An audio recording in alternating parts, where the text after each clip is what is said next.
नमस्कार, DD news पर आप दो टूक देख रहे हैं। मैं हूं अशोक श्रीवास्तव। हम बार बार जब कभी मिल रहे हैं, हम अक्सर 2024 के लोकसभा चुनावों की बात कर रहे हैं। चुनाव के बाद जो नतीजे आए उनके परिणामों की बात कर रहे हैं। उन परिणामों की तमाम तरह से जो है उसका विश्लेषण किया जा रहा है, उसकी व्याख्या की जा रही है। अब इन चुनावों को लेकर जो एक बात बार बार सामने आ रही है, ऐसा कई लोगों का मानना है और मुझे भी लगता है कि इसमें शायद कोई अतिशयोक्ति नहीं है कि ये चुनाव 2024 का जो लोकसभा चुनाव था वो शायद दुनिया का ऐसा पहला और अकेला ऐसा चुनाव है जो पूरी तरह से झूठ पर लड़ा गया। यानी उसमें घोषणाएं थी, संकल्प पत्र थे, घोषणा पत्र थे, गारंटियां थी, लेकिन मोटे तौर पर जो मुद्दे उठाए गए वो कहीं ना कहीं जो है उनको लेकर ये आरोप लगते हैं कि वो सीधा सीधा वो एक तरह से जो मतदाता हैं उनको झूठ बोलकर बरगलाया जा रहा था। कांग्रेस का आरोप है, कांग्रेस कहती है कि बीजेपी और प्रधानमंत्री नरेंद्र मोदी जिस तरह से मंगलसूत्र का मुद्दा लाए, भैंस का मुद्दा लाए, वो सीधा सीधा मतदाताओं को भड़काने की, बरगलाने की कोशिश थी। बीजेपी कहती है कि कांग्रेस ने जिस तरह से आरक्षण हटाने की बात की कि बीजेपी आ जाएगी तो संविधान खत्म हो जाएगा, चुनाव नहीं होंगे और आरक्षण खत्म कर देगी, ये तमाम ऐसे झूठ थे जिसको बीजेपी कहती है कि इस नाम पर इस तरह से लोगों को भड़काया गया और इसी तरह से लोगों को वोट लिए गए। हालांकि एक झूठ जिसकी चर्चा इन दिनों खूब हो रही है, मैं आज उसकी चर्चा नहीं करूंगा लेकिन सिर्फ जिक्र कर रहा हूं, एक बड़ा झूठ गारंटी कार्ड का था जिसको लेकर हम जिसके परिणाम देख रहे हैं, बल्कि यूं कहें दुष्परिणाम देख रहे हैं कि कांग्रेस मुख्यालय पर देश भर में हमने महिलाओं की कतारें देखी, वो गारंटी कार्ड लेकर कांग्रेस के मुख्यालय में पहुंची।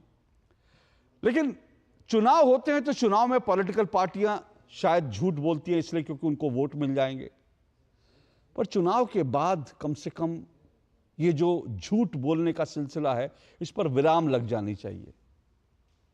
चुनाव में आपको जो मिलना था मिला, लेकिन चुनाव के बाद भी अगर झूठ हो और उस झूठ को एक नए रूप में ढालकर पेश किया जाए तो फिर उसको क्या कहेंगे।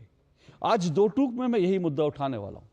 और यह मुद्दा क्यों उठा रहा हूं, क्योंकि राहुल गांधी जो 2 लोकसभा सीटों से जीते, वायनाड से जीते, रायबरेली से जीते, कल वो केरल में थे, वायनाड में थे और केरल में जाकर उन्होंने लोगों का शुक्रिया अदा किया, लोगों के बीच गए। लेकिन वहां पर जब उन्होंने अपनी बात रखी तो एक बार फिर उनके हाथ में संविधान की छोटी सी प्रति थी, जो बड़ा स्वाभाविक है क्योंकि बहुत सारे लोग मानते हैं कि ये जो उन्होंने संविधान की प्रति लेकर देश भर में कहा कि बीजेपी आएगी तो संविधान खत्म हो जाएगा, आरक्षण हटा दिया जाएगा, शायद यही नैरेटिव, यही फॉल्स और फेक नैरेटिव जो है वो लोगों तक ट्रिकल डाउन कर गया, जिसकी कीमत बीजेपी को कई जगह पर हार के रूप में चुकानी पड़ी। और इसलिए राहुल गांधी उस किताब को लेकर के, संविधान की प्रति लेकर के आज भी जा रहे हैं, जगह जगह वो प्रति दिखा रहे हैं। लेकिन वहां पर केरल में जब वो थे तो उन्होंने एक बात कही, उन्होंने अब तक जब उत्तर भारत में जा रहे थे तो उन्होंने कहा कि ये संविधान जो है बीजेपी खत्म करना चाहती थी और ये संविधान खत्म हो जाएगा जब बीजेपी खत्म कर देगी तो आरक्षण जो है नहीं मिलेगा, पिछड़ों दलितों को आरक्षण नहीं मिलेगा। लेकिन जब वो दक्षिण भारत में केरल में गए तो उन्होंने एक अलग तरह की भाषा बोली। उन्होंने कहा इस आरक्षण, ये जो संविधान है ना, हम इसको बचाने की लड़ाई लड़ रहे थे क्योंकि ये संविधान अगर खत्म हो जाता तो नरेंद्र मोदी और अमित शाह तमिल लोगों को तमिल नहीं बोलने देते, केरल के लोगों को मलयाली नहीं बोलने देते, दक्षिण भारत के लोग डोसा नहीं खा सकते थे। सोचिए, उन्होंने कहा दक्षिण भारत के लोग डोसा नहीं खा सकते थे। नरेंद्र मोदी और अमित शाह जो अगर अपनी, उन्होंने जिस तरह से जो चीज थोपना चाहते हैं, वो भाषा खत्म करना चाहते थे आपकी, वो डोसा आपको खाने से रोक रहे थे, वो ओणम आपको नहीं मनाने देंगे, ऐसी तमाम चीजें कही। आज दो टूक में इन्हीं सब चीजों का फैक्ट चेक भी करेंगे और इस पर चर्चा भी करेंगे।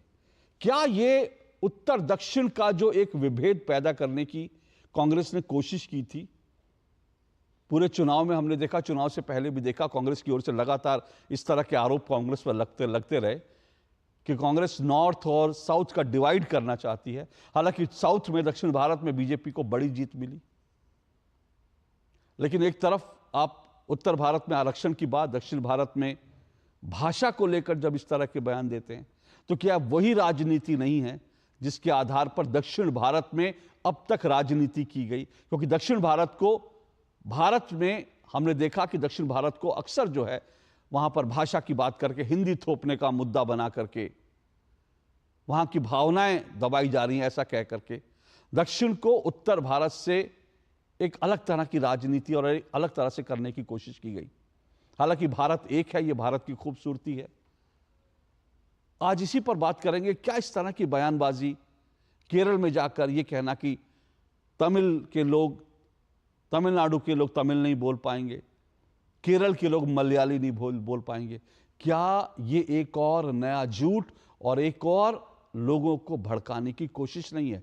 इन्हीं पर आज चर्चा करेंगे। इससे पहले आगे बढ़ें, राहुल गांधी का बयान आपको सुना देता हूं, वो जरा बयान सुनिए।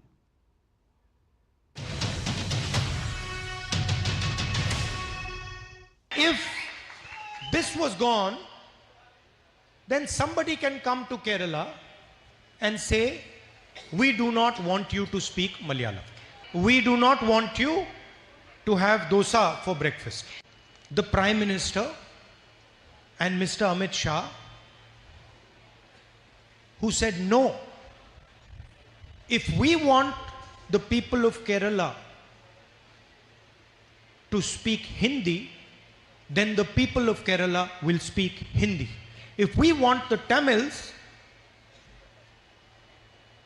to not to speak Tamil, then the people of Tamil Nadu will not speak Tamil.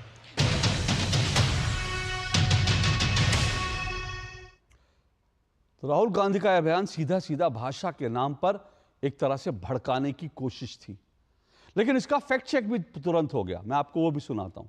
Rahul Gandhi एक तरफ दक्षिण में जाते हैं तो अंग्रेजी बोलते हैं, क्योंकि उनको लगता है शायद हिंदी बोलेंगे तो उनके जो है वोट कम हो जाएंगे, इसलिए वो वहां पे जाते हैं तो अंग्रेजी बोलते हैं और अंग्रेजी में कहते हैं कि नरेंद्र मोदी और अमित शाह जो है वो आपको ब्रेकफास्ट में डोसा नहीं खाने देंगे, वो आपको तमिल नहीं बोलने देंगे।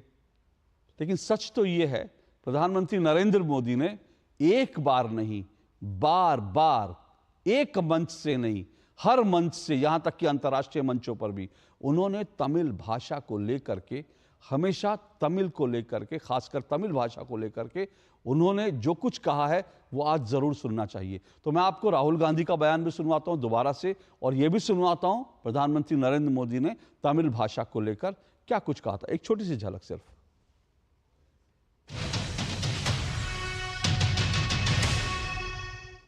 The Prime Minister and Mr. Amit Shah, who said no, if we want the people of Kerala to speak Hindi, then the people of Kerala will speak Hindi. If we want the Tamils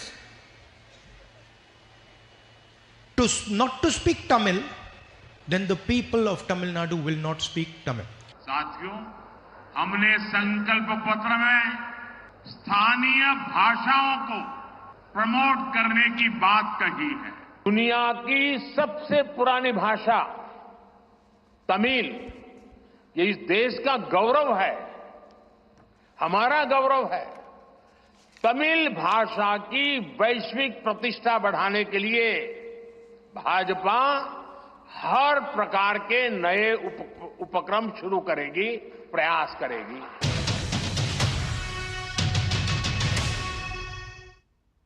अच्छा, जब राहुल गांधी दक्षिण भारत के लोगों को भाषा के नाम पर भड़काने की कोशिश करते हैं, तो फिर मैं आपको उस संदर्भ में एक और क्लिपिंग जरूर दिखाना चाहता हूं। राहुल गांधी दक्षिण भारत के जो महान लोग हुए, राहुल गांधी जब मंच पर जाते हैं तो दक्षिण भारत के महान जो लोग हुए उनके नाम तक प्रोनाउंस नहीं कर पाते। लेकिन प्रधानमंत्री नरेंद्र मोदी जब यूएन गए थे तो उन्होंने यूएन के मंच से दुनिया भर के सामने न सिर्फ तमिल कवि का जिक्र किया, बल्कि तमिल कविता भी उन्होंने पढ़ी।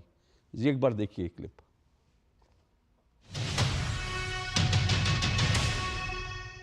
विश्वेरया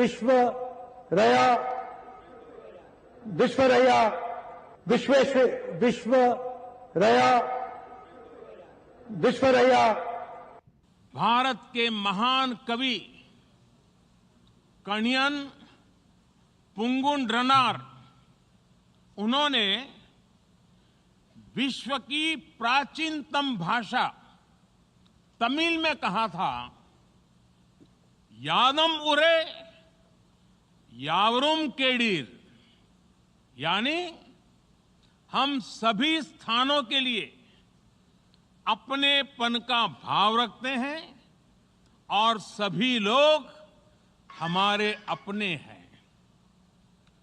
और ये 3000 साल पहले की बात कर रहा हूं। देश की सीमाओं से परे अपनत्व की यही भावना भारत भूमि की विशेषता है।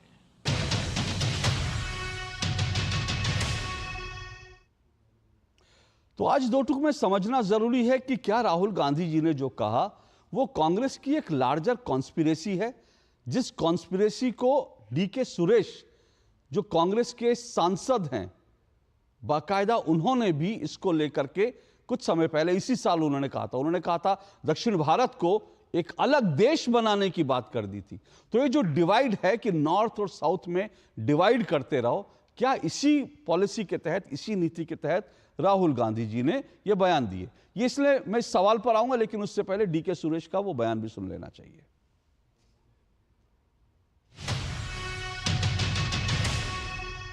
ಅದರ ಪಾಲನ್ನ ಸರಿಯಾಗಿ ನಮಗೆ ಕೊಡಬೇಕಾಗಿದೆ। ಇವತ್ತು ವಿಶೇಷವಾಗಿ ದಕ್ಷಿಣ ಭಾರತಕ್ಕೆ ಬಹಳಷ್ಟು ಅನ್ಯಾಯ ಆಗ್ತಾ ಇರತಕ್ಕಂಥದ್ದನ್ನ ನಾವು ಪ್ರತಿಯೊಂದು ಹಂತದಲ್ಲೂ ನಾವು ನೋಡ್ತಾ ಇದ್ದೇವೆ। ಒಟ್ಟಾರೆ ನಮ್ಮ ಪಾಲ್ ಏನ್ ಸಿಗಬೇಕಾಗಿದೆ ಅಭಿವೃದ್ಧಿಯ ಹಣ, ಇವತ್ತು ಅಭಿವೃದ್ಧಿಯ ಹಣ ಉತ್ತರ ಭಾರತದ ಕಡೆ ಎತ್ಕೊಂಡೋಗಿ ಹಂಚ್ತಾ ಇರ್ತಕ್ಕಂಥದ್ದು ಕಾಣ್ತಾ ಇದ್ದೇವೆ। ನಮಗೆ ಎಲ್ಲ ವಿಚಾರಗಳಲ್ಲೂ ಕೂಡ ಅನ್ಯಾಯ ಆಗ್ತಾ ಇದೆ। ನಾವು ಅದನ್ನ ಮುಂದಿನ ದಿನಗಳಲ್ಲಿ ಖಂಡಿಸಲಿಲ್ಲ ಅಂತ ಹೇಳಿದ್ರೆ ಪ್ರತ್ಯೇಕ ರಾಷ್ಟ್ರಕ್ಕೂ ಕೂಡ ನಾವು ಬೇಡಿಕೆಯನ್ನ ಇಡಬೇಕಾದಂತ ಅನಿವಾರ್ಯ ಪರಿಸ್ಥಿತಿಯನ್ನ ಹಿಂದಿ ಪ್ರದೇಶದವರು ನಮ್ಮ ಮೇಲೆ ಹೇರ್ತಾ ಇದ್ದಾರೆ ಅಂತ ಹೇಳಿ ನಾನು ಭಾವಿಸ್ತೀನಿ।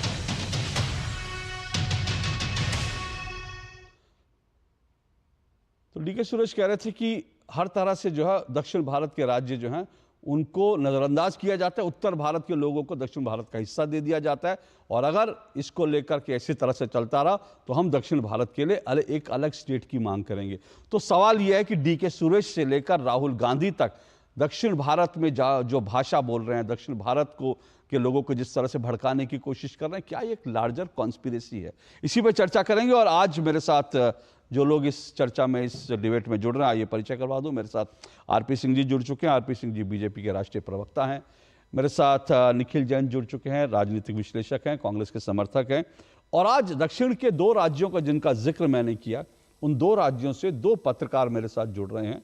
मेरे साथ आर राजा गोपालन जी हैं, वरिष्ठ पत्रकार हैं, तमिलनाडु पर उनकी गहरी पकड़ है। और मेरे साथ दूसरे मेहमान जी श्री दत्तन हैं, मलयाली हैं, केरल पर उनकी खासी पकड़ है। तो उन दोनों से भी बात करेंगे कि वहाँ जो भाषा का विभेद पैदा करके इस तरह की जो बयान देकर वहाँ पर क्या राजनीति करने की कोशिश होती है। शुरुआत में निखिल जी आपसे करता हूँ। निखिल जैन जी, ये जो बयान हमने राहुल जी का सुना, क्या ये उसी कॉन्स्पिरेसी का हिस्सा है कि उत्तर और दक्षिण को जो है डिवाइड करके रखो, जिससे राजनीतिक फायदा मिलेगा? अगर उत्तर में कमजोर है तो दक्षिण में फायदा उठा लेंगे, दक्षिण में कमजोर हुए तो उत्तर भारत में फायदा उठा लेंगे। अशोक जी, बिल्कुल नहीं। भारतवर्ष जो है, भारत जो देश है, वो पूरी दुनिया में विभिन्नता में एकता के लिए जाना जाता है। यहाँ पर भांत भांत के कल्चर हैं, लैंग्वेज है, खाना है, उसके बावजूद भी हम एक देश हैं। और ये जो परिकल्पना है, ये हमारे संविधान में दी गई है। सरकार दर सरकार उन्होंने इस परंपरा को अपहोल्ड करा है, देश की विभिन्नता समझी है। भाषाओं के बेसिस पे अलग अलग राज्य भी हैं, और हर एक राज्य को अधिकार है अपनी संस्कृति, अपनी भाषा को बचाने का, उसको बढ़ाने का। लेकिन हमने पिछले 10 साल में नरेंद्र मोदी सरकार का जो रुख देखा है, वो ये विभिन्नता मिटा देना चाहते हैं। ये नहीं कहना चाहूंगा कि वो एकता मिटाना चाहते हैं, पर उनका जो कॉन्सेप्ट है, one nation, one law, one election, one language, one this, one that, आप देखिए ना कि किस प्रकार से केरला में जो ब्राह्मण वर्ग है वो गाय माता का मांस खाता है। लेकिन बीजेपी क्या करती है, केरला में जाके बोल देती है सही है, और नॉर्थ में लोगों की लिंचिंग करवाती है इसी चीज के लिए। नॉर्थ ईस्ट में जहां पर बीफ खाया जाता है वहां पर उसको सपोर्ट करेगी, लेकिन नॉर्थ में लोगों को भड़काती है इन चीजों के खिलाफ। यही बात अब हिंदी की है कि जब नरेंद्र मोदी मद्रास में, चेन्नई में या फिर केरला में जाते हैं तब तो बड़े मुखर तौर से बोलते हैं कि नहीं मैं मलयालम का सम्मान करता हूं, मैं तमिल का सम्मान करता हूं। लेकिन जब नई दिल्ली में अपने कार्यालय में बैठते हैं तो क्या निर्देश देते हैं? 2014 में आते ही सबसे पहले कदम में जो उन्होंने एक उठाया, उन्होंने भारत सरकार के सचिवालयों को कहा कि अब से जो भारत सरकार की जो कम्युनिकेशन जाएगी वो हिंदी में प्राथमिक तौर से जाएगी। हिंदी देश का एक बड़ा वर्ग समझता है, शायद से एक आधी आबादी देश की हिंदी समझती है, लेकिन जो बाकी आबादी नहीं समझती उनके लिए जो लिंक लैंग्वेज है, ऑफिशियल लैंग्वेज है, लिंगुआ फ्रैंका है, वो अंग्रेजी है। और इसीलिए राहुल गांधी ये बात समझते हैं तो जब वो साउथ के प्रदेशों में जाते हैं तो इंग्लिश में बोलते हैं, क्योंकि वहां के लोगों को अंग्रेजी फिर कुछ लोगों को मालूम है, हिंदी बहुत ही कम लोगों को मालूम है। नरेंद्र मोदी, मैं इनकी कोई इस चीज के लिए आलोचना नहीं करूंगा कि वो साउथ में जाके इंग्लिश नहीं बोलते, हिंदी बोलते हैं, क्योंकि नहीं आती अंग्रेजी बोलना, बिल्कुल सही बात है, उसमें जो भाषा है उसी में बोलना चाहिए। लेकिन जो ये बीजेपी का रुख है कि सारे लोगों को वही कल्चर फॉलो करना चाहिए, वही भाषा बोलनी चाहिए, हम खाली हिंदी को प्राथमिकता देंगे, तमिलनाडु के बच्चों को हिंदी पढ़ानी चाहिए। अगर देखिए कोई तमिलनाडु का बच्चा हिंदी पढ़ना चाहता है तो बहुत अच्छे से पढ़े, बहुत सुंदर भाषा है, मैं और आप वही बोल रहे हैं, उसी में चर्चा कर रहे हैं। लेकिन हिंदी किसी पर थोपी नहीं जा सकती, और यही राहुल गांधी समझा रहे हैं कि अगर ये संविधान की परिकल्पना, ये संविधान का आइडिया छीन लिया गया लोगों से, जिसकी कोशिश भाजपा करती आ रही है, उनके सांसदों ने बोला है, अनंत हेगड़े जी ने बोला, अरुण गोविल जी ने बोला, मनिका गांधी जी ने बोला, भतेरो ने बोला कि हमें तो संविधान बदलने के लिए 400 पार चाहिए। देश की जनता ये समझी, देश की जनता ने उन्हें चेक में लाए, उनकी पूर्ण बहुमत उनसे छीनी। और आज राहुल गांधी का एक ये चीज है कि नरेंद्र मोदी ने क्या करा, चुनाव के दौरान सारे अपने लोगों को कह दिया मोदी का परिवार लगा दो, 2 दिन पहले कहा अरे छोड़ दो मोदी का परिवार। राहुल गांधी में चुनाव के पहले और चुनाव के बाद बदलाव नहीं आता। जिन मुद्दों को वो मुखरता से चुनाव से पहले उठाते थे, चुनाव के दौरान उठाते थे, वही मुद्दों को वो आज भी उठा रहे हैं कि देश में सबको विभिन्नता का, अपनी रिलीजन का, अपने रीजन, मतलब निखिल जी, क्या इस देश में, हालांकि आपकी मैं बात से मैं कतई सहमत नहीं हूं, मैं बाकी लोगों पैनलिस्ट के पास भी जाऊंगा, जो आपने जो एक दो बात की, मुझे नहीं लगता कि भारत में दूसरों की भाषाओं का सम्मान करना हमें संविधान ने सिखाया। मैं तो मानता हूं संविधान आने से पहले भी एक दूसरे की भाषा और संस्कृति का सम्मान भारत में हमेशा होता रहा है। इसीलिए भारत जो है संविधान की वजह से एकजुट नहीं है। भारत पहले भी एक राष्ट्र था, भारत पहले भी एक राष्ट्र था। संविधान के तहत, संविधान एक वो दस्तावेज है जिससे हमने आजाद भारत में तय किया कि हम किस तरह से देश चलाएंगे। लेकिन भारत तो संविधान के आने से पहले एक राष्ट्र था, और इस एक राष्ट्र में ये सूत्र, एकजुटता के सूत्र ऐसे थे कि उत्तर भारत के लोग दक्षिण भारत के लोगों का सम्मान करते थे, दक्षिण भारत के लोग उत्तर भारत का सम्मान करते थे। तो मैं ये तो मानने के लिए तैयार नहीं हूं कि संविधान के कारण ही जो है आप जो है तमिल बोल सकते हैं, नहीं तो आप, संविधान नहीं होगा तो आप तमिल नहीं बोल सकते, और आप डोसा नहीं खा सकते। लेकिन मैं इस डिबेट में एक आपका फैक्ट चेक करना चाहूंगा, और मैं श्री दत्तन जी से कहूंगा बहुत संक्षेप में, श्री दत्तन जी, क्योंकि अभी निखिल जी ने जो बोला उसका, हाँ, उसका आरपी सिंह जी आप ही के पास आऊंगा, आप ही के पास। छोटे नहीं, आप पहले सबको ले लीजिए, मुझे एक छोटी सी बात बता जी जी। निखिल जी, थोड़ा देश का इतिहास पढ़ो, देश की संस्कृति समझो। देश में कोई व्यक्ति भी इस देश को हम यूनियन ऑफ स्टेट्स की तरह नहीं बांट सकते। इस देश में बद्रीनाथ मंदिर में जो पंडे जाते हैं वो मलयाली होते हैं, आपकी जानकारी के लिए साहब, और जो केदारनाथ में जाते हैं वो कर्नाटका के जाते हैं साहब। तो इसलिए ये देश कोई 1947 में नहीं बना, जो आप उसकी ढोल पीटते रहते हैं यूनियन ऑफ स्टेट, जिसको राहुल गांधी बार बार कहते रहते यूनियन ऑफ स्टेट, और जिसको फिर अमृतपाल जैसे खालिस्तानी भी कहते हैं कि राहुल गांधी कहता है यूनियन ऑफ स्टेट, तो हम तो पंजाब अलग है ही हैं। आपके लिए हो सकता है, आपकी जानकारी के लिए, महाराजा रंजीत सिंह ने सोना अगर दरबार साहब हरमंदिर साहब पे चढ़ाया था तो काशी विश्वनाथ पे भी चढ़ाया था। वो कभी उन्होंने ये माना नहीं। ये देश सांस्कृतिक तौर पर एक है, ये आपकी समझ में नहीं आएगा, राहुल गांधी की समझ में नहीं आ सकता। इस देश की संस्कृति राहुल गांधी की समझ में नहीं आ सकती।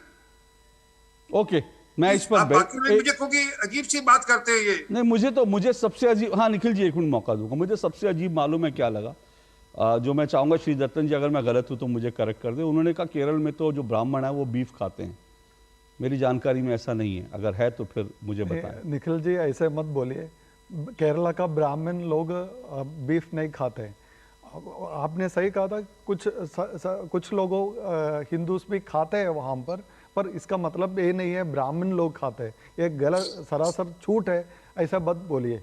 मैंने इसीलिए, थैंक यू सर, मैंने इसीलिए कहा निखिल जी, मैंने आपका फैक्ट चेक इसलिए करना चाहा क्योंकि मुझे लगा श्री दत्तन जी बैठे हैं, उनको शायद ज़्यादा जानकारी होगी। तो मेरा सिर्फ इतना निवेदन है, जब भी हम कोई बात बोले, क्योंकि आप सिर्फ ये भी कह सकते थे केरल में कई लोग बीफ खाते हैं, मैं फिर वही कह रहा हूँ, ये जो जाति में बांट करके देखना, वो थोड़ा बड़ा खतरनाक ट्रेंड है कि ब्राह्मण ऐसा करते हैं, यादव ऐसा करते हैं। हम जाति में ना बांटे तो अच्छा है।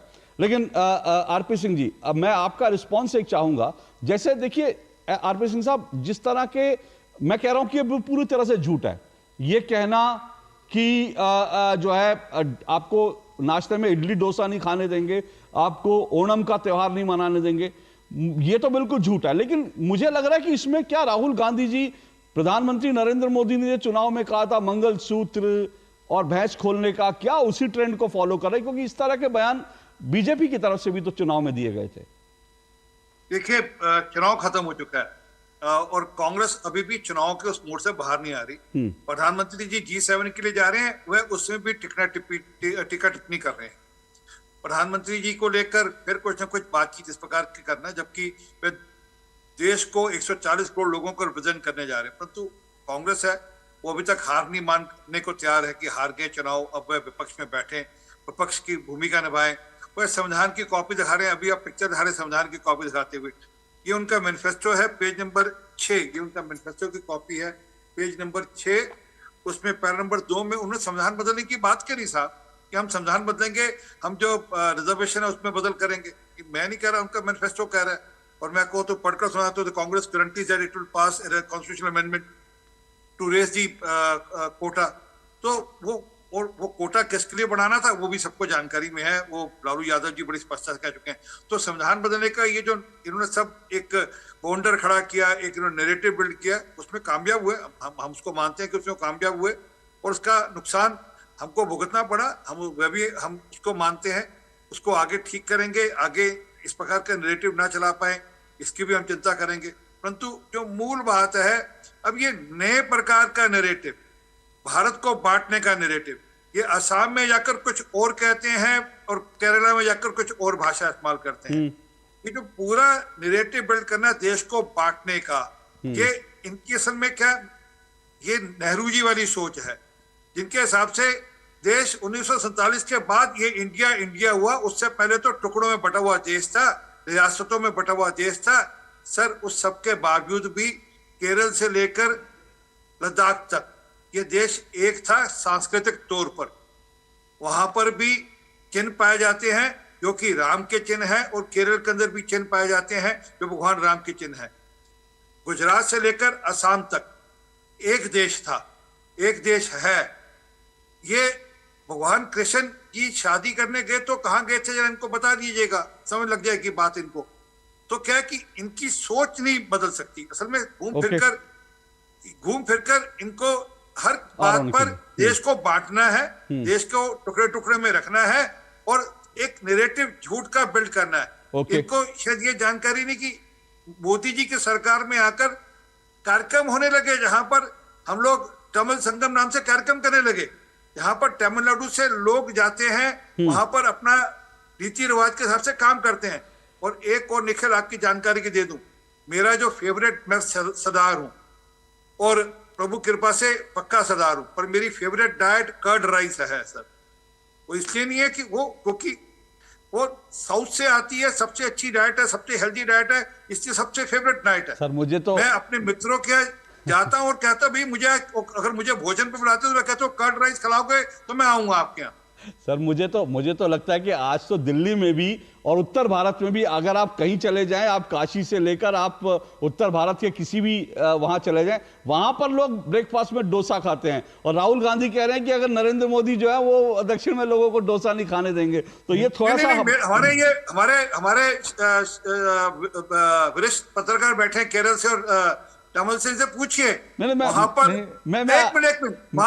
एक मिनट कि दलजीत दोसांझ के गाने फेवरेट है नहीं है, वहां पर भंगड़ा की ट्यून फेवरेट है या नहीं है। मैं शादी में गया साहब, मैं आज से 2 साल पहले शादी में गया, वहां पर मैं दंग था।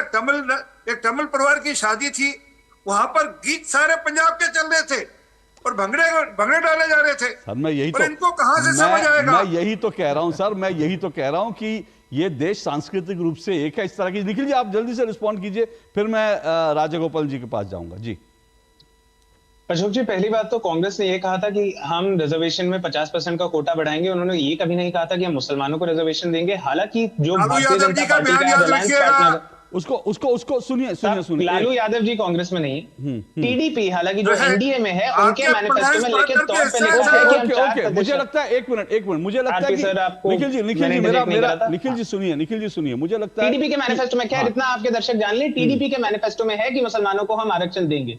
दूसरी बात, मैंने कभी ये नहीं कहा कि देश में विभिन्नता जो है वो 1947 पौराणिक समय से है। फर्क इतना है कि संविधान एक वो दस्तावेज है जो सरकार को पे अंकुश लगाता है, सरकार को बेमाने निर्णय लेने से रोकता है, और वही अंकुश किसी भी सरकार पे रहना चाहिए, चाहे वो कांग्रेस की हो या भाजपा की हो।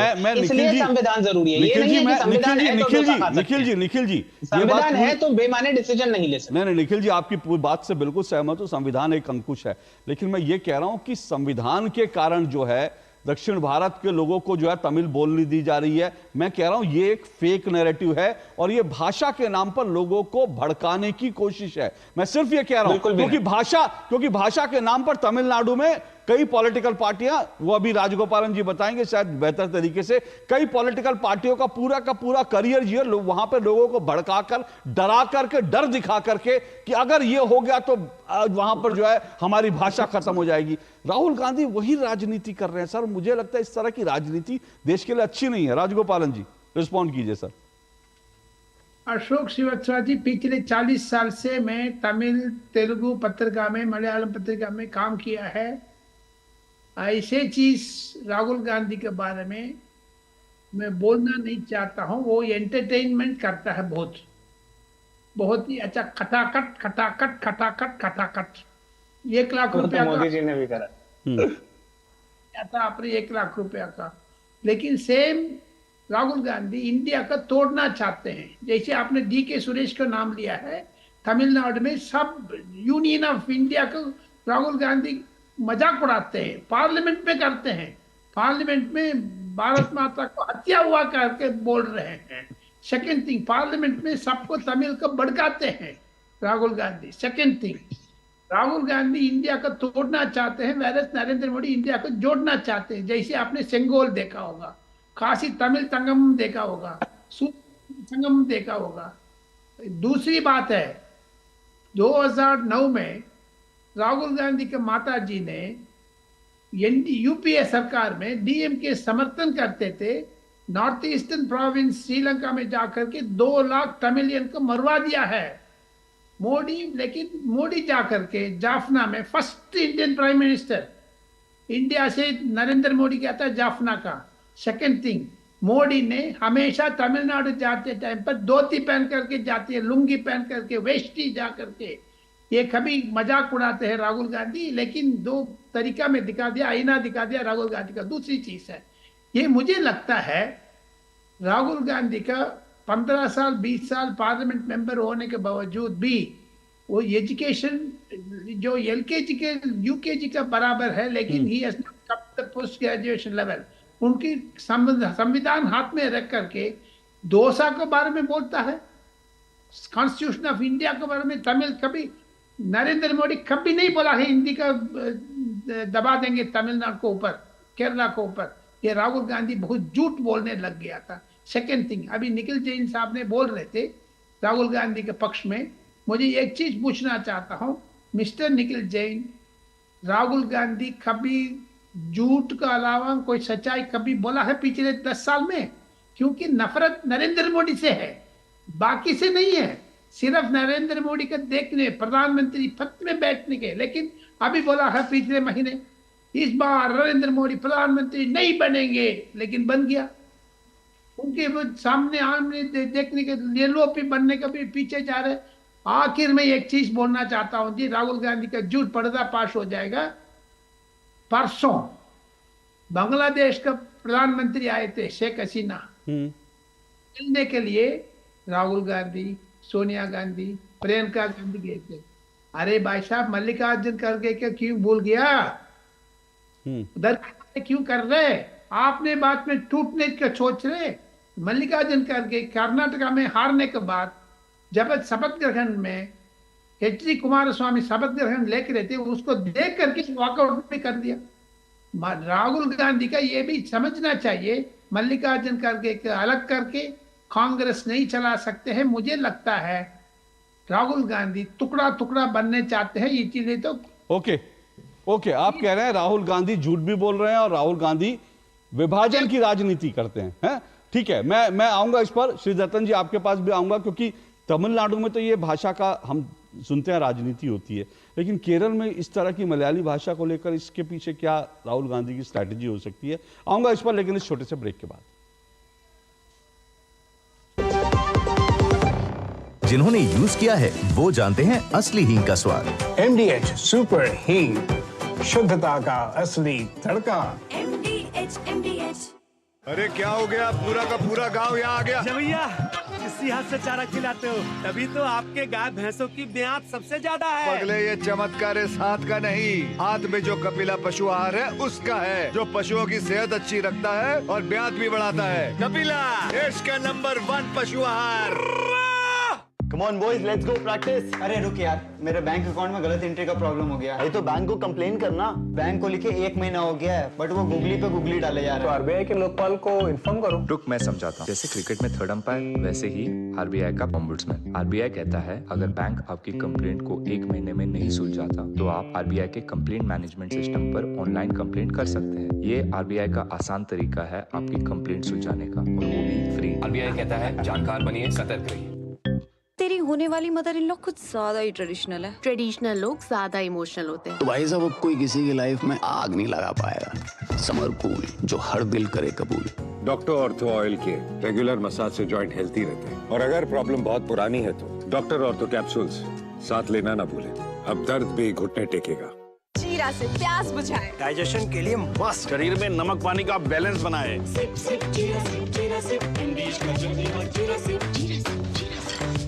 Curiosity can take you to some out of the world places. Took me to the moon today. Curious about this place? Scan this QR code before I take it off with my Seat tires. Seat, crafted for the curious. बात जब पीढ़ियों के लिए बनने वाले घर की हो तो जिम्मेदारी बड़ी हो जाती है। गैलेंट समझता है ये जिम्मेदारी। अब डबल M रिब्स के साथ गैलेंट एडवांस TMT रीबार, निर्माण का रियल हीरो। क्या हुआ? I have lost everything, काका। मैंने अपनी 3 साल की सारी सेविंग्स ज्यादा फायदे के चक्कर में नए ट्रेंड्स पे लगा दी। Relax and move to proper investments like mutual funds. वो regulated है, verified भी है and are handled by experts. अब तो मैं पूरा जीरो पे आ गया हूँ। थैंक्स काका। अब सब सही है। म्यूचुअल फंड निवेश बाजार जोखिमों के अधीन है। योजना से जुड़े सभी दस्तावेजों को ध्यान से पढ़ें। लाल रंग इसका अपार, तीखा कम है फिर भी स्वाद। बेमिसाल बेमिसाल MDH Kashmiri. MDH Kashmiri. MDH। दो टुक आप देख रहे हैं। दो टुक में आज हम एक और नए झूठ की बात कर रहे हैं। वो झूठ जो राहुल गांधी ने केरल में जाकर बोला। चुनाव के समय तक राहुल गांधी लगातार संविधान की प्रति दिखाकर कहते थे कि बीजेपी आएगी तो आरक्षण खत्म कर देगी, संविधान को खत्म कर दिया जाएगा। अब उन्होंने दक्षिण भारत में जाकर बोला है कि ये जो संविधान है इसलिए जरूरी है क्योंकि नरेंद्र मोदी और अमित शाह जो हैं वो हिंदी आपके ऊपर थोपना चाहते थे। तमिल के लोग तमिल नहीं बोल सकते थे, मलयाली लोग जो है मलयाली भाषा का इस्तेमाल नहीं कर सकते थे, ओणम नहीं आप मना सकते थे, और तो और उन्होंने ये भी कहा कि आप जो सुबह नाश्ते में डोसा खाते हैं वो डोसा भी आपको खाने से रोक दिया जाता। अमित शाह और नरेंद्र मोदी की ये तैयारी थी। तो इससे बड़ा झूठ शायद कोई हो नहीं सकता।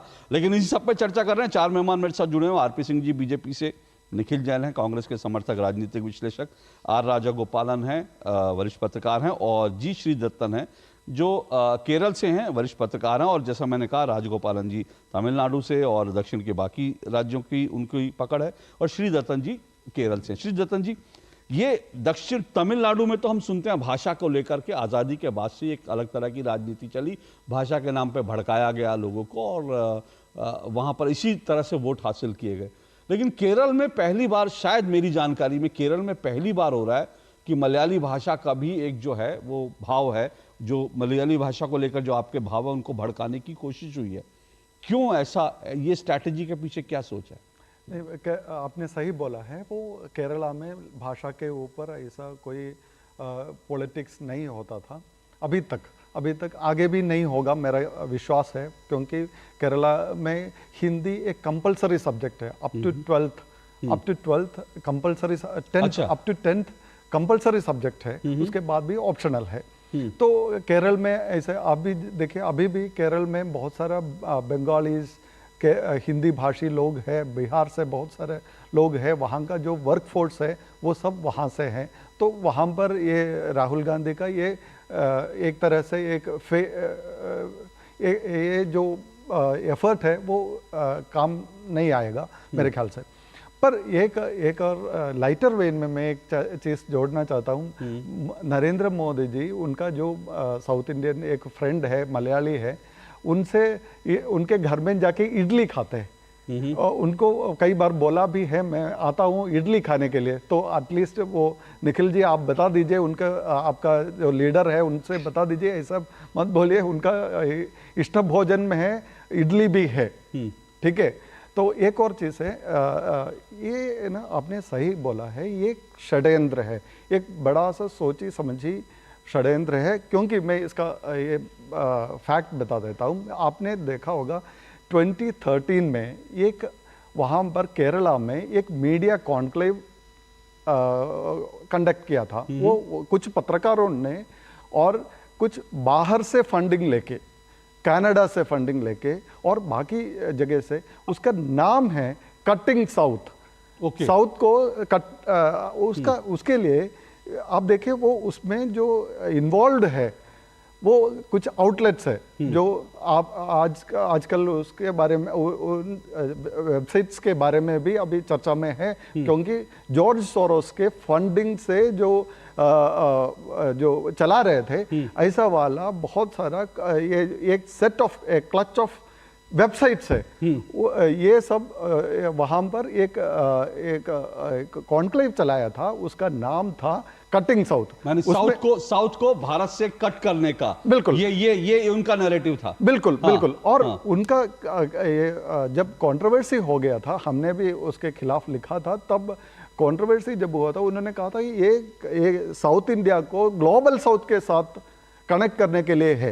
ग्लोबल साउथ में पूरा भारत है, उसमें साउथ इंडिया करके एक नया राज्य नहीं है। पर इसको उन्होंने एक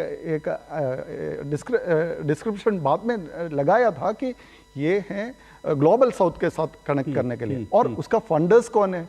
कनाडा एम्बेसी। क्यों Canada? Why Canada is interested in this cutting south? Okay. तो उसमें कौन कौन आया था आप देखिए, उसमें वन ऑफ द स्पीकर्स उसमें जो आया था केरला का चीफ मिनिस्टर पिनराई विजयन, और उसमें एक मेन स्पीकर था वो आपका निखिल जी, आपका पार्टी का जो लीडर ऑफ ऑपोजिशन है वो भी आए थे वहां पर। तो उसके बाद वहां पर इतना हंगामा, मतलब कंट्रोवर्सी हो गया था, वो इंटरनेशनल अटेंशन मिला था, तो उन्होंने थोड़ा सा उसका टोन डाउन किया, टोन डाउन कर दिया। पर आप देखिए उसके तुरंत बाद उन्होंने चेन्नई में इसी सेम लोगों ने मिलके ये ऐसा वाला एक कॉन्क्लेव चलाया था, उसमें स्टालिन आया था। तो इसके वजह आप देखिए इसमें पूरा एक षड्यंत्र है। राहुल गांधी इंग्लिश में बोलते हैं ना, ही हैज टेस्टेड ब्लड। तो ये डिवाइसिव पॉलिटिक्स में उन्होंने ही हैज टेस्टेड ब्लड। अभी आप देखिए वहां पर साउथ में बीजेपी का जो इस बार इलेक्शन में अच्छा प्रदर्शन हुआ था, केरल से भी वो बोलते थे केरला में कभी भी बीजेपी नहीं आएगा, वहां से एक सीट मिला है, कई जगह पे सेकंड पोजीशन में आया है, इतना 20% वोट मिल गया। तो अभी तो वहां पर ये अग्रेसिव नैरेटिव में ये नैरेटिव चलेगा। यानी आप ये कह रहे हैं क्योंकि बीजेपी ने इस बार साउथ में अच्छा प्रदर्शन किया है, केरल में भी हो, इसलिए जो वहां पर बीजेपी को रोकने के लिए इस तरह की विभाजनकारी राजनीति जो है राहुल गांधी खेलने की कोशिश कर रहे हैं। ये बहुत खतरनाक चीज है। मैं 1 मिनट आ रहा हूं सर, 1 मिनट आऊंगा राजगोपालन जी, क्योंकि ये जो खुलासा अभी श्री दत्तन जी ने किया बहुत इंपॉर्टेंट है। जाहिर सी बात है, 2 चीजें मैं निखिल जी आपके पास लेकर आ रहा हूं। एक, जो मुझे जानकारी नहीं थी, श्री दत्तन जी ने जो बताया कि केरल के अंदर तो 10वीं तक वैसे ही हिंदी कंपलसरी है और वहां पर कभी बीजेपी नहीं आई है, वहां बीजेपी सरकार ने नहीं किया है, वहां तो कम्युनिस्ट हैं और वहां पर जो है कांग्रेस है, तो वहां पर वो दोनों पार्टियां आती हैं और वहां हिंदी कंपलसरी है 10th तक। तो फिर हिंदी के नाम पर इस वक्त भड़काने की कोशिश की क्यों? ये जो कटिंग साउथ की जो उन्होंने थ्योरी दी, क्या इस थ्योरी पर, ये थ्योरी इसलिए सूट करती है आज क्योंकि बीजेपी अब वहां पर अपनी जड़ें फैला रही है, जमा रही है, उसको रोकने के लिए क्या इस तरह की खतरनाक राजनीति खेली जा रही है? अशोक जी, थ्योरी नहीं, कॉन्स्पिरेसी जी। अशोक जी, मैं जवाब दे दूं। पहली बात तो जो मैंने ये चीज कही थी कि केरला में ब्राह्मण्स भी मीट खाते हैं, ये 1948 में छपी बाबा साहेब अंबेडकर की बुक में लिखा हुआ है, तो मैंने कुछ ऐसे भ्रम फैलाने की या गलत फैलाने की कोशिश नहीं करी। एंड ये बात एक सुनी भी थी तो कही, इसमें कोई जाति का रूप अगर कोई ढूंढ रहा है तो उनके जातिवादी एटीट्यूड उनका नजर आता है। दूसरी बात ये कटिंग साउथ कॉन्फ्लिक्ट को लेकर सवाल खड़े करे जा रहे हैं, हर चीज को आप लेकर सवाल खड़ा कर दीजिए। अगर एक कॉन्फ्लिक्ट होता है, निखिल जी 1 मिनट आपको मैं समय दे रहा हूं। मेरा सिर्फ ये कहना, देखिए आप ये देखते हैं तमाम चैनल चुनाव के बाद भी ना जातिगत जनगणना करते हैं कि इस जाति ने इसको वोट दिया, हम लोग इसमें नहीं जाते। इसलिए मुझे लगता है ये कहना और ये दिखाकर कि केरल के ब्राह्मण, मुझे लगता है इस तरह की चीज, वो जो उन्होंने जो बाबा साहब ने लिखा, बहुत कुछ लिखा, सुनिए सर, बाबा साहब ने लिखा होगा, किसमें लिखा मैं उसमें नहीं जाना चाहता, एक जाति विशेष को कहकर कि वो गौमांस खाता है, मुझे लगता है उस तरह की चीजों से हमें बचना चाहिए। अगर आप चाहते हैं विभाजन की राजनीति करना जो कांग्रेस कर रही है, तो आपका मोस्ट वेलकम, फिर आप करिए। अशोक जी, ये जातिवादी रूप में से देखा क्यों जा रहा है, मुझे ये नहीं समझ आ रहा। अरे आप एक जाति का नाम लेकर कह रहे हैं सर, आप कह दीजिए कुछ हिंदू खाते हैं, ठीक है, आप ये सर आप कह दीजिए कुछ हिंदू खाते हैं, वो ज्यादा पर्याप्त है। मान लीजिए कि केरला, नहीं, आप ये मान लीजिए कि केरला के हिंदूज बीफ खाते हैं। मेरा कहने का मतलब ये था कि भाजपा जिस तरीके से दिखाती है कि कोई ब्राह्मण नॉनवेज नहीं खाता, वो एकदम गलत रूप है। बंगाल के ब्राह्मण्स नॉनवेज खाते हैं, केरला के ब्राह्मण्स नॉनवेज खाते हैं। मैं ये नहीं कह रहा कि नॉनवेज खाना सही है गलत है, वो सब एक अलग डिबेट है। बात यह है कि इस देश में बहुत प्रकार की विभिन्नताएं हैं और ये विभिन्नता भाजपा नहीं समझती। बहुत अच्छी बात है कि आरपी सिंह साहब की फेवरेट डिश कर्ड राइस है, नरेंद्र मोदी जी इडली खाते हैं और यही सबको स्वतंत्रता होनी चाहिए। आपको चिकन खाना है, इडली खानी है, जो खाना है अपने मन से खाइए। लेकिन भाजपा के नेता बार बार देश की जनता को यह एहसास दिलाते रहते हैं कि अगर आप हिंदी नहीं बोल रहे तो आप भारतीय नहीं। बहुत दफा हमने ऐसी स्टेटमेंट सुनी है कि अरे हिंदी नहीं आती तो देखो तुम एंटी नेशनल हो। यही एक बात है।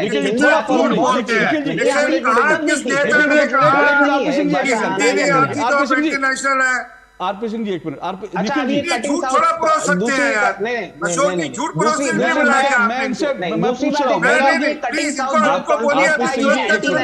मिनट, विभाजन करने के लिए आरपी सिंह जी एक मिनट, निखिल जान सुनिए, निखिल जान प्लीज, दक्षिण भारत के पत्रकारों थोड़ा सुन लीजिए निखिल जी इस तरह से, निखिल जी सुन लीजिए एक बात, सिर्फ सुन लीजिए, मैं आपको मौका दे रहा हूं लेकिन आप कंटिन्यू मत। अगर आपकी किसी चीज को लेकर ऑब्जेक्शन हो रहा है, एक बार उसको सुन लीजिए, क्लैरिफाई कर दीजिए, आगे बढ़िए, मैं आपको नहीं रोकूंगा। ये आपने कहा, आपने एक स्टेटमेंट दिया, बहुत भारी स्टेटमेंट दिया कि बीजेपी के लोग जो है हिंदी बोलने के लिए मजबूर करते हैं। सर मुझे कुछ बताइए, उदाहरण दीजिए। इन्होंने आगे क्या दिया? हाँ। इन्होंने कहा कि हिंदी ना बोलने वालों को एंटी नेशनल कहते हैं ये। हाँ अच्छा, ये भी कहा तो उसका तो आप ऐसे बोल रहे हैं, इसका कोई तो आपके पास प्रमाण होगा कि आप हवा में बात कर रहे हैं सर। अशोक जी, जब नरेंद्र मोदी कह रहे थे कि कांग्रेस के मैनिफेस्टो में लिखा है कि आपके मंगलसूत्र चोरी करके भाग जाएगी कांग्रेस, क्या उसका प्रमाण आपने मांगा था? जब नरेंद्र मोदी कह रहे थे कि कांग्रेस आपकी भैंस चुरा के भाग जाएगी, क्या उसका प्रमाण आपने मांगा था? जब नरेंद्र मोदी ने कहा था कि 400 कई बार बात हुई थी, आएंगी, अरे सुनिए sir, Nikhil ji please, Nikhil ji please, अब आप निखिल जी प्लीज, निखिल जी बात सुनिए, निखिल जी एक झूठ दूसरा झूठ, क्योंकि उन्होंने झूठ बोला इसलिए आप झूठ बोलेंगे, मुझे लगता है नहीं, मैं इसकी इजाजत, मैं इसकी सुनिए अशोक जी, आपने कहा मैं फैक्ट चेक कर देता हूं कि केरला के ब्राह्मण बीफ नहीं खाते। मैंने आपके फैक्ट चेक करके आपको बता दिया कि आप गलत कह रहे हैं। आपने 1941 में पहुंच गए, आप 1941 में पहुंच गए, तो ये आपके सुनिए, आप 1941 में पहुंच गए, आप किसी भी नहीं, निखिल जी सॉरी, कंटिन्यू बोलने से आप सच नहीं हो जाओगे निखिल जी।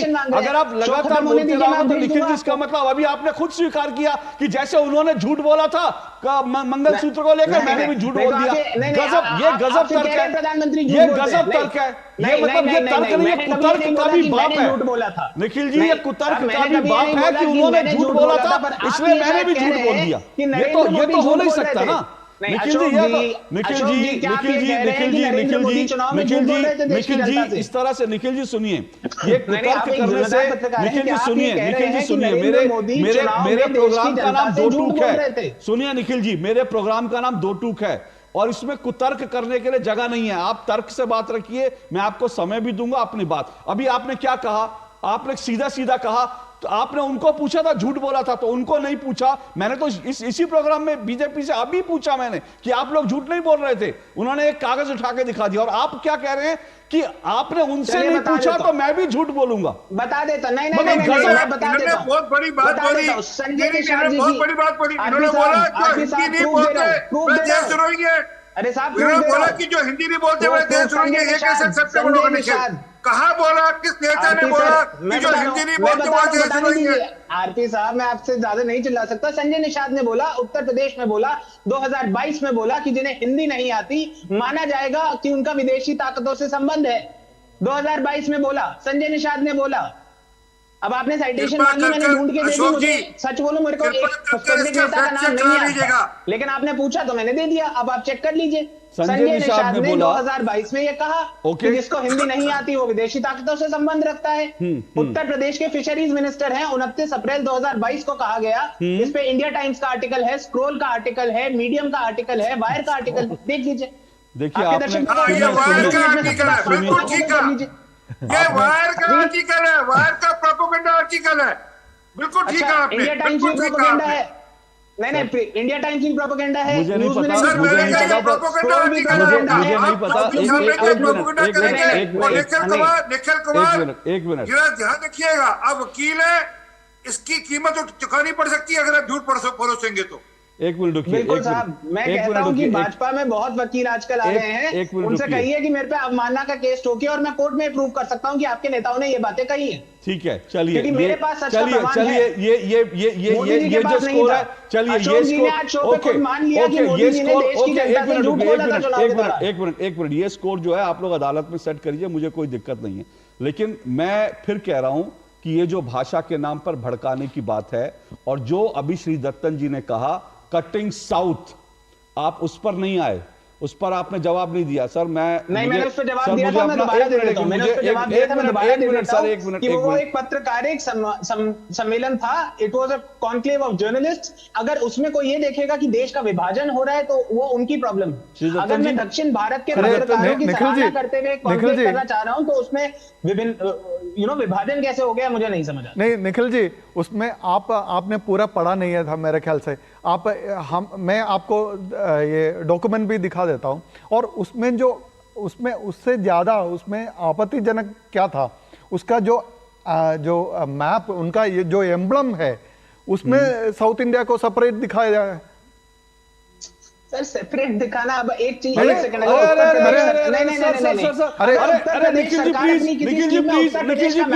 निखिल जी इतना हल्के में मत लीजिए। निखिल जी, मेरा अनुरोध है, कटिंग साउथ पहले हेडिंग देखिए, उसके बाद भारत के नक्शे से काट कर दक्षिण को दिखाना। आप उसको इतने हल्के में ले सकते हैं? बिल्कुल, कटिंग चाय भी होती है, कटिंग चाय भी होती है। बहुत बढ़िया, वंडरफुल सर, यही है ना, this is wonderful, this is the narrative. कितना आसान है, बहुत बढ़िया। देखिए, मैं दर्शकों के ऊपर छोड़ देता हूं। अब मुझे एक ब्रेक लेना है, रुकिए, मुझे एक ब्रेक लेना है, लेकिन मैं अपने सबको हटा दीजिए, मुझे एक ब्रेक लेना है, लेकिन मैं अपने दर्शकों पर छोड़ देता हूं। कटिंग चाय और कटिंग साउथ दोनों निखिल जी के लिए, जो कांग्रेस को सपोर्ट करते हैं, वो उसको जस्टिफाई कर रहे हैं। कटिंग साउथ में जहां दक्षिण भारत का नक्शा भारत से काट कर दिखाया जाता है, वो कटिंग चाय जैसा है, बहुत आसान है। जैसे कटिंग चाय होती है वैसे कटिंग साउथ हो जाता है। क्या फर्क पड़ता है? आप चाय भी कटिंग पीते हैं, उसी तरह से आप भारत से दक्षिण भारत को काट भी सकते हैं। कटिंग साउथ और कटिंग चाय एक ही बात है।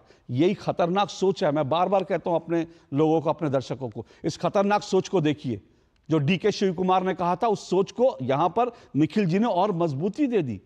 उसको उन्होंने जस्टिफाई कर दिया कि जो शिव कुमार कह रहे थे कि हमको दक्षिण भारत को अलग राज्य बनाना है, जिसका श्रीदत्तन जी ने जिक्र किया, कटिंग साउथ, उसका उन्होंने कितना सरलीकरण कर दिया कि कटिंग चाय भी आप पी सकते हैं और भारत के नक्शे से दक्षिण को काट भी सकते हैं।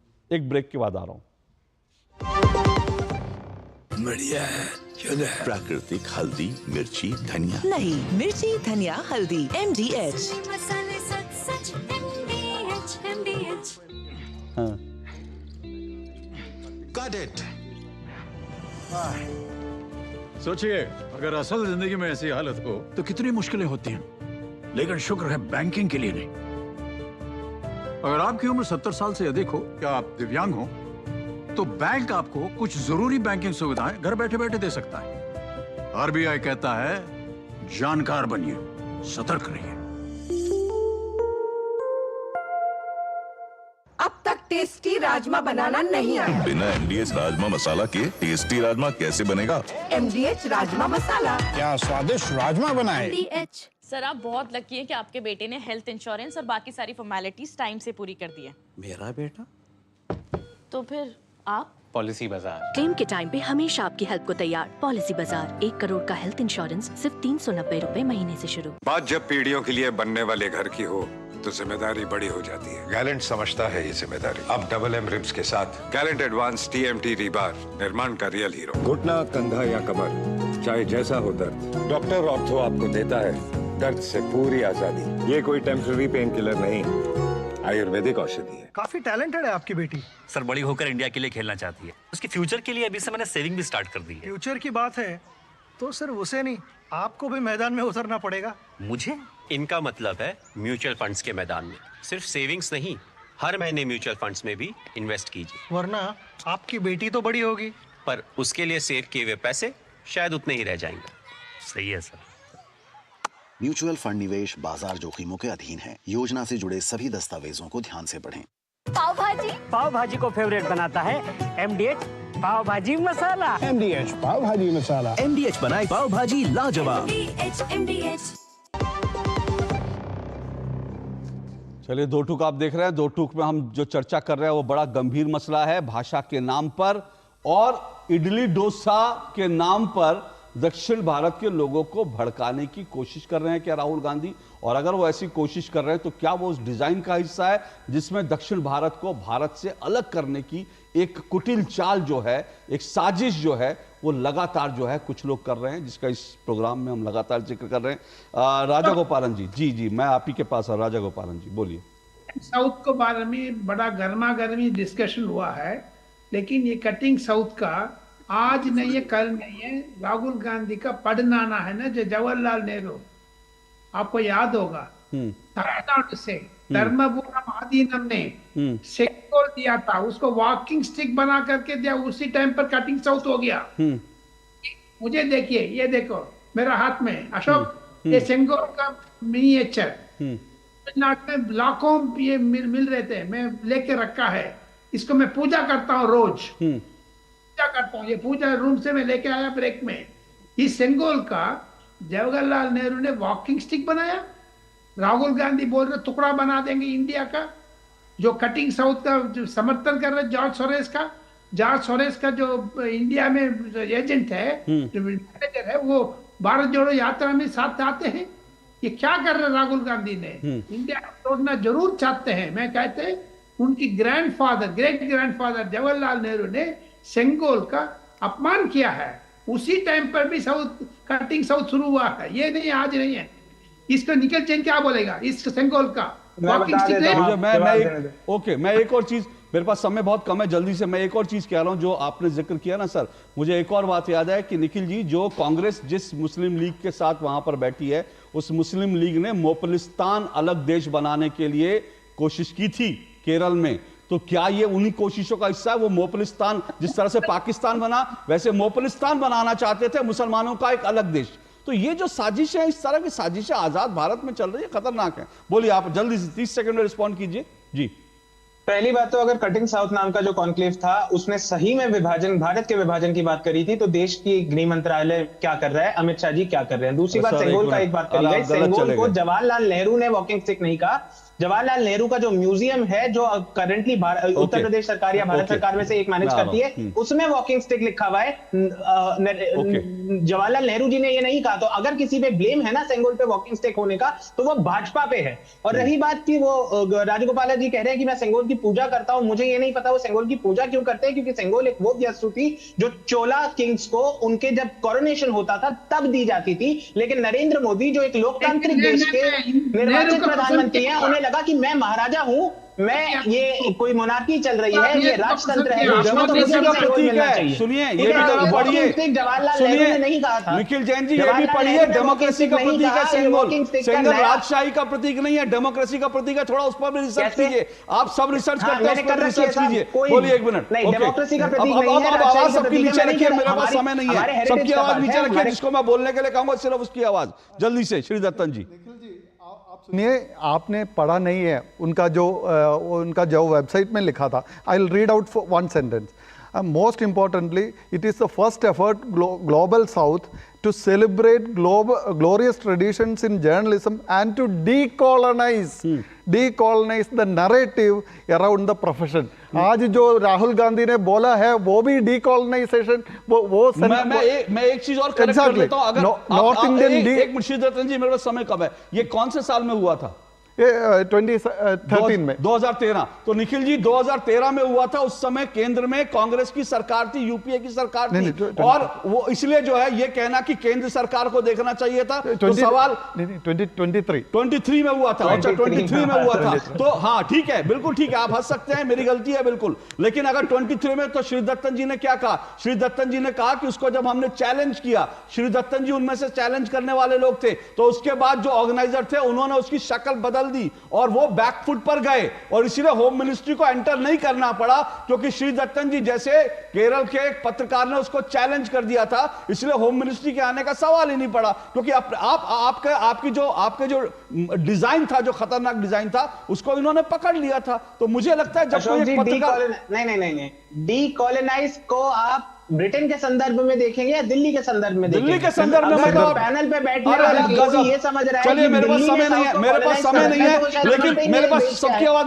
बंद कर, मेरे पास बिल्कुल समय नहीं है। लेकिन डीकॉलोनाइजेशन को आप अगर दिल्ली के संदर्भ में देखना चाहते हैं, तो ये कटिंग चाय को साउथ को काटने की जो है वो थ्योरी ही है, जो आप बड़ी आसानी से कह रहे हैं, और ये बड़ी खतरनाक सोच है। मैं फिर कह रहा हूं, दर्शकों को देखना चाहिए खतरनाक सोच कहां से आ रही है, जहां दक्षिण भारत को डीकॉलोनाइज करना है दिल्ली से, और दक्षिण भारत को कट करना है। जैसे कटिंग चाय होती है, वैसे दक्षिण भारत को भारत से कट करना है। ये वही सोच है जो कश्मीर को भारत से अलग करती है, दक्षिण भारत को अलग से, और भारत के टुकड़े टुकड़े करने की बात करती है। ये टुकड़े टुकड़े करने वाली सोच है। आज के लिए इतना ही, कल आपसे फिर मुलाकात होगी। नमस्कार।